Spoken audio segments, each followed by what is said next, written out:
Hello साथीहरू, हामीहरू यतिखेर हाम्रो आँसुको घर जाँदैछु आकाजाम।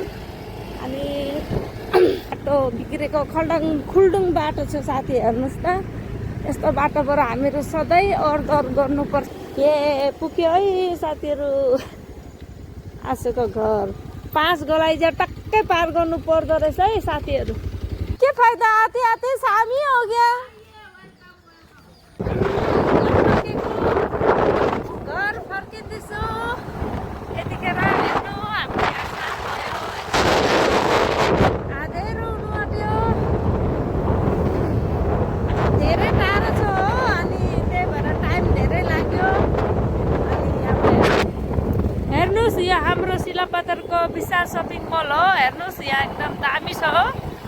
हामीहरू पनि आउँछ कहिले, सधैँ त आउनु सक्दैन हो। अनि कहिले कहिले चाहिँ आउँछु यसो के घरको सामानहरू ल्याउनु भनेर। साथीहरूलाई एउटा शेरी म सुनाउनु गइरहेको छु, हजुरहरूले मन पराइदिनु होला।